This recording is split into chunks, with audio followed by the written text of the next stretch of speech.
Solar business అంటే, solar విద్యుత్ ఉత్పత్తి అంటే ఒకప్పుడు అదానీ అంబానీల గురించి చర్చించేది. ఈరోజు తెలంగాణలో ఉన్న ఆడపడుచులకు 1000 మెగావాట్ల సోలార్ విద్యుత్ ఉత్పత్తి చేసే వ్యాపారాన్ని ఈరోజు ఆడపడుచులకు అందించినాం. అందులో గిరిజనులకు ప్రధానంగా ప్రయోజనం జరిగింది. ఇదే కాదు, హైటెక్ సిటీ అంటే ఇన్ఫోసిసో, మైక్రోసాఫ్టో, విప్రోనో ఇంకో పెద్ద పెద్ద సాఫ్ట్వేర్ కంపెనీలు అనుకున్నారు.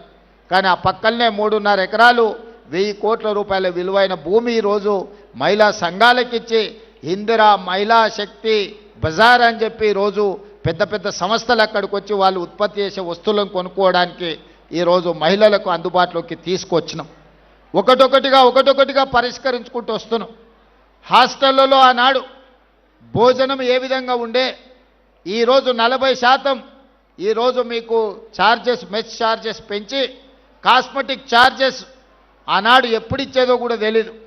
ఇప్పుడు గ్రీన్ ఛానల్ చేసి 200% కాస్మెటిక్ ఛార్జెస్ 21 సంవత్సరాల తర్వాత ఈ ప్రభుత్వంలో పెంచి మా ఆడపడుచుల కాస్మెటిక్ ఛార్జెస్, మా పిల్లలకు చదువుకునే వాళ్లకు ఇంటి దగ్గర అమ్మనో నాయననో అడగాల్సిన పని లేదు. సబ్బు కోసమో చిన్న చిన్న పౌడర్ కోసమో కూడా తల్లిదండ్రుల మీద ఆధారపడే పరిస్థితి ఉండే. అందుకే 200% కాస్మెటిక్ ఛార్జెస్ పెంచి ఈరోజు ఆడపిల్లల యొక్క ఆత్మగౌరవాన్ని నిలబెట్టడానికి మన ప్రభుత్వం ప్రయత్నం చేస్తున్నది. ఇదే కాదు, చదువుకున్న పిల్లలు 2011లో గ్రూప్ 1 పరీక్షలు నిర్వహిస్తే 2024 వరకు 15 సంవత్సరాలు మళ్ళీ పరీక్షలు పెట్టలే. మనం వచ్చిన తర్వాతనే గ్రూప్ 1 నోటిఫికేషన్ ఇచ్చి ఇప్పుడే మా రాములు నాయక్ చెప్తున్న మా మేనకోడలు డిఎస్పీ అయిందని.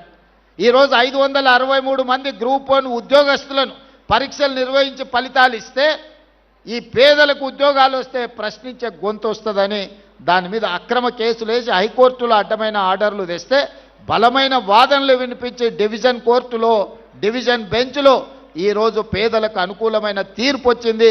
563 మంది గ్రూప్ 1 ఆఫీసర్లు ఇవాళ ఆర్టీఓలు, డిఎస్పీలుగా అత్యంత కీలకమైన ఉద్యోగాలు. నేను మొత్తం లిస్టు చూసిన ఎస్సీ, ఎస్టీ, బీసీలకు, మైనారిటీలకు ఎన్ని వచ్చినాయంటే 87% ఎస్సీ, ఎస్టీ, బీసీ మైనారిటీలు ఈ 563 మందిలో సెలెక్ట్ అయినరు. 87% ఈరోజు ఆ రిక్రూట్మెంట్స్తోని పేదలకు లాభం వచ్చింది. Group 2, group 3, group 4 teachers recruitment, doctors recruitment, nursing recruitment, ఈ విధంగా 70,000 ప్రభుత్వ ఉద్యోగాలు ఈ 2 సంవత్సరాలలో ఇచ్చినాం. దాదాపుగా 70,000ల్లో 85% పైగా ఎస్సీ, ఎస్టీ, బీసీ మైనారిటీలకు ప్రభుత్వ ఉద్యోగాలు ఇచ్చినాము. ఒక్కొక్కరి పేరు, ఒక్కొక్క ఊరు వివరాలు ఇస్తా.